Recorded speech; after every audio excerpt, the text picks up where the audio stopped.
সুপ্রিয় শিক্ষার্থীবৃন্দ, স্ক্রিনে তোমরা যে এই প্রশ্নটি দেখতে পাচ্ছ, আমি এখন এই প্রশ্নটি সলভ করব। তো সবাই সঙ্গে থাকো। তো ভিউয়ার্স, যে প্রশ্নটি স্ক্রিনে দেওয়া আছে সেটা হচ্ছে দিনাজপুর শিক্ষা বোর্ড 2025 সালের আইসিটি কোশ্চেন। তো এখানে 25টি অবজেক্টিভ আছে, তো আমরা এখন খুব সহজে এই 25টি অবজেক্টিভ সলভ করব। তো প্রথমে যে এই প্রশ্নটি আমরা দেখতে পাচ্ছি যে ফটোশপে কতটি টুলস থাকে ভিউয়ার্স। তো এইটা কিন্তু একটু ওল্ড ভার্সনের জন্য এই প্রশ্নটা। এটা সাধারণত যে ওল্ড যে ভার্সনগুলো আছে, বিশেষ করে ফটোশপ 7, 8, তারপরে 7, 9 এগুলোর জন্য প্রযোজ্য। এখানে 69টি টুলস থাকে, তবে বর্তমান যেই ফটোশপগুলো আছে এগুলোতে অনেক বেশি টুলস থাকে। তো যার কারণে বর্তমান সময়ের জন্য এই অপশানটা কিন্তু প্রযোজ্য না। তো এটা যেহেতু বই থেকে দেওয়া, তো সেক্ষেত্রে এটার আনসারটা হবে এই 69। আচ্ছা, রিবনের কোন আইকনটি রেকর্ডের শর্ত বাতিলের জন্য ব্যবহার করা হয়? রিবনের এইটা মূলত এই অপশানটার এটা সঠিক উত্তর হচ্ছে যে টগল ফিল্টার। এখানে সিলেকশন, ফাইন্ড, যদি কোনো অপশান রেকর্ডের শর্ত বাতিল করতে হয় তো সেটা সঠিক উত্তর হচ্ছে টগল ফিল্টার। এটা অ্যাক্সেসের সাথে, মাইক্রোসফট অ্যাক্সেসের সাথে রিলেটেড এই অপশানটা। তো এটা সঠিক উত্তর হচ্ছে এই যে ঘ। আচ্ছা, ইলাস্ট্রেশন গ্রুপে কোনটি ব্যবহার করা হয়? ইলাস্ট্রেশন এইটা মাইক্রোসফট ওয়ার্ডের সাথে ভিউয়ার্স রিলেটেড। এইটা হচ্ছে যে আমাদের এই যে ক্লিপ আর্ট ইলাস্ট্রেশন গ্রুপে থাকে, তবে 2007-এর পরে যে ভার্সনগুলো দেখা যায় 10ও থাকতে পারে, কিন্তু 2013 থেকে উপরের ভার্সনগুলোতে কিন্তু এটা থাকে না, এই ক্লিপ আর্টটা কিন্তু থাকে না। তাই বর্তমান সময়ের জন্য প্রযোজ্য না, বাট যেহেতু 2007 ভার্সন দিয়েই কিন্তু বইতে দেখানো হয়েছে, যার কারণে এই অপশানটা সঠিক উত্তর হবে এইটা যে ক্লিপ আর্ট। তারপর অসংখ্য উপাত্তের সুসজ্জিত তালিকাকে কি বলা হয়? অসংখ্য উপাত্ত আমরা সাধারণত তথ্যের একক, একটা তথ্য বুঝালে সেটা বলা হয় ডেটাম, আর এটা বহু বছরের ডেটা। কিন্তু যদি অসংখ্য তথ্য হয় তখন সেটা হয়ে যায় ডেটাবেস। এই অসংখ্য তথ্যকে সংরক্ষণ করা এটা কাজ হচ্ছে কি ডেটাবেজের কাজ, সেটাকে ডেটাবেস বলা হয়। তারপর টাকার জন্য কোন ফিল্ডটি ব্যবহার করা? ভিউয়ার্স, এই প্রশ্নগুলি আমাদের বুঝতে হবে যে কি রিলেটেড। এইটা কিন্তু ভিউয়ার্স এক্সেলের সাথে রিলেটেড, এবং এইটার অপশানটা হচ্ছে যে কারেন্সি অপশান আছে, একটা ফিল্ড আছে, ওই অপশানে গিয়ে আমাদের কিন্তু কারেন্সি সেট করতে হয়। ওকে, তো এইটা সঠিক উত্তর হবে এইটা।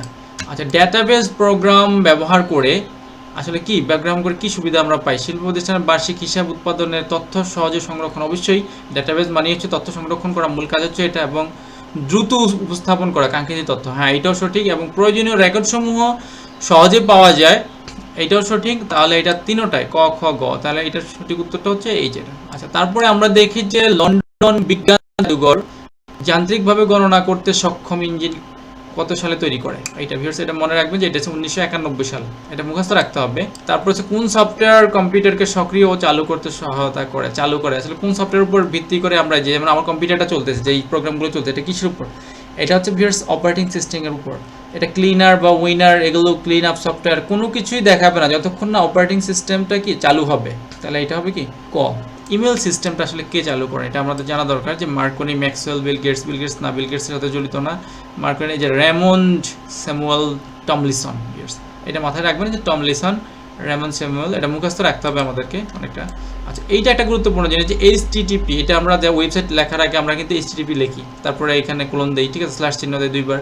এইটার পূর্ণ ব্যাখ্যা কি? HTTP hyper text transfer protocol.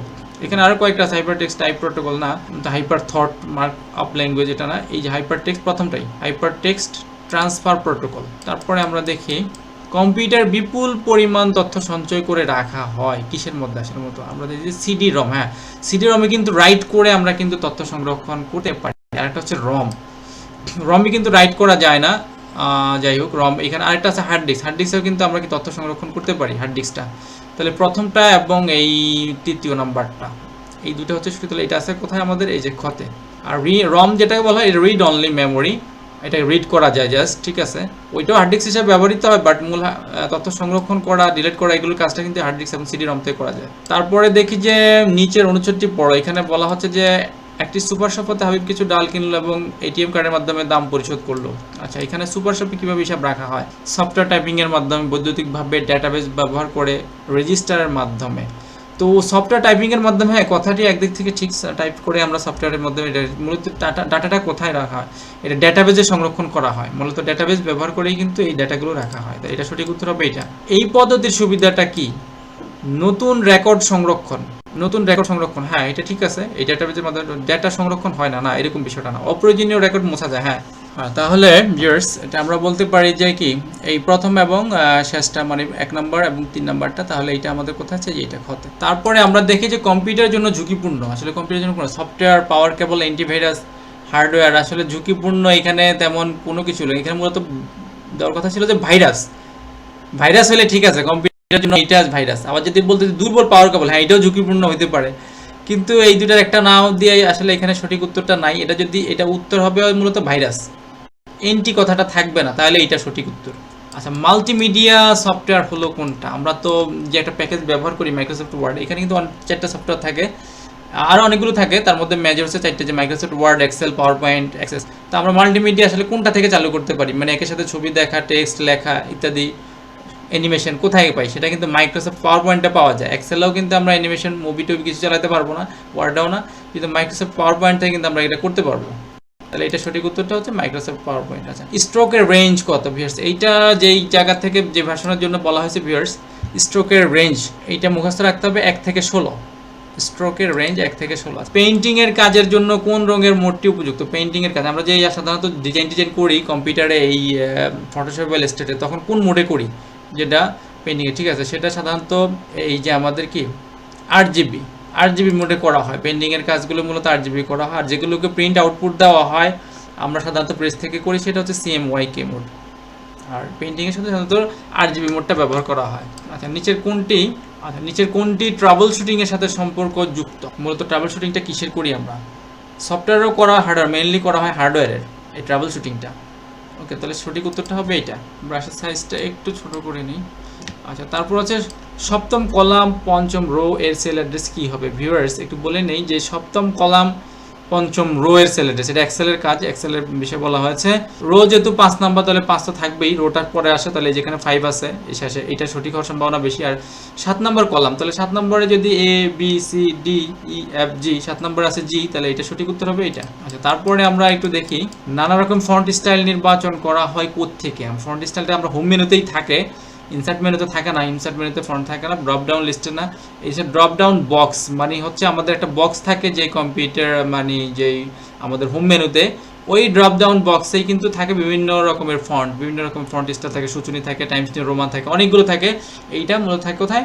Drop down box না। তারপরে দেখি এখানে একটা এক্সেলের শিট দেওয়া আছে viewers, basic salary, house rent, medical deduction, total salary, কিভাবে মোট বেতন হিসাব করা হয় ভিউয়ার্স একটু বলি। বেসিক স্যালারির সাথে বাড়ি ভাড়াটা যোগ হয়, মেডিকেলটাও যোগ হয়, বা ডিডাকশন যেটা কর্তন, কোনো কারণে কর্তন, লিভ বিভিন্ন, সেটাকে বাদ দেওয়া হয়। তার মানে এই যে D1 বা D2 সেল যেটা বলা হয়, ওইখানে এখানে যেহেতু আমাদের মূলত ভ্যালুগুলো হচ্ছে যে D2 সেলে, D1 D2, এটা হচ্ছে A1 A2, তাহলে এখানে D2, তাহলে আমাদের কি করতে হবে? বেসিক স্যালারি হচ্ছে A2 থেকে কি করতে হবে? এই যে আমাদের A2 B2 C2 যোগ হবে, এই যে যোগ হলো এখানে, আর D2টা বিয়োগ হলো, এই ডিডাকশনটা বাদ গেল, তাহলে এটা সঠিক উত্তর হবে এইটা। প্রশ্নবোধক চিহ্ন, বাড়ি ভাড়ার জন্য কোন সূত্র হবে? বাড়ি ভাড়া হচ্ছে বলা হচ্ছে যে বেসিক এর 45% দেওয়া হবে। তো বেসিকটা আসলে কি কোন ঘরে আছে? এই যে প্রশ্নবোধক চিহ্ন, এটা আছে B3, আর এইটা আছে মূলত কোথায়? এই যে স্যালারিটা কোথায়? স্যালারিটা আছে A3-তে, তাহলে A3 45%, তাহলে A3 ইন্টু এই যে 45%, এখানে স্টার চিহ্ন দেওয়া হয়, ঠিক আছে। এই এক্সেলে গুণ করার জন্য কিন্তু স্টার চিহ্নটাই ব্যবহার করো ডান পাশ থেকে, ওকে। তাহলে এইটা হচ্ছে সঠিক উত্তর। অনলাইন ব্যবসার মাধ্যম হলো, মূলত প্রশ্নটা যথাযথ হয় নাই ভিউয়ার্স। এখানে অনলাইনে আমরা লেনদেন করতে পারি ক্রেডিট কার্ড এবং ডেবিট কার্ডের মাধ্যমে, আইডি কার্ডের মাধ্যমে না। তাহলে ক খ প্রথমটাই হবে এটা সঠিক উত্তর। মাল্টিমিডিয়ার ব্যবহার করা হয় কোনটিতে? আচ্ছা, মাল্টিমিডিয়া ব্যবহার করা হয় কোথায়? বিদ্যালয়ের ফলাফল প্রস্তুতিতে না, বাজার হিসাব করতে সেখানেও না, ক্রিকেট খেলার রান হিসাব করতে সেখানেও হয় অনেকটা, বাট পুরোপুরি কোথায় হয়? অ্যানিমেশন চলচ্চিত্রগুলোতে হয়, অ্যানিমেশন দেওয়া হয়, সেখানে মাল্টিমিডিয়ার ফুল ব্যবহার করা হয়। আচ্ছা, তারপরে আছে ডিজিটাল কন্টেন্ট হলো কি? ডিজিটাল কন্টেন্ট কি বলা হয়? ডিজিটাল অডিও, ভিডিও, ছবি এবং লেখা, অ্যানিমেশন সবগুলি ডিজিটাল কন্টেন্ট বলতে সব বোঝায়, লেখা থাকবে, অডিও ভিডিও থাকবে, অ্যানিমেশন থাকবে, সব কিছু। তার মানে এটাও সঠিক উত্তর হবে ঘ। তো ভিউয়ার্স এগুলো সম্পর্কে আসলে বাস্তব প্র্যাকটিক্যাল ধারণা পেতে হলে আমাদেরকে অবশ্যই এই Microsoft Word, Excel, Photoshop, Illustrator এগুলোর সাথে কিছুটা সম্পর্ক থাকতে হবে, তাহলেই কিন্তু আমরা এগুলো সহজে বুঝতে পারবো। আদারওয়াইজ কিছু জিনিস আছে মুখস্থের বিষয়, ঠিক আছে। এবং এই যে আইসিটি বইয়ের যেই প্রশ্নগুলো, এগুলো সাধারণত একটু ওল্ড ভার্সনের জন্য, লেটেস্ট ভার্সনে এসে অনেক কিছু পরিবর্তন হয়ে গেছে। তো ভিউয়ার্স এগুলো অবশ্যই আমাদেরকে মাথায় রাখতে হবে, সেজন্য আমাদেরকেও মাইক্রোসফট অফিস প্যাকেজটা কি ব্যবহার করতে হবে।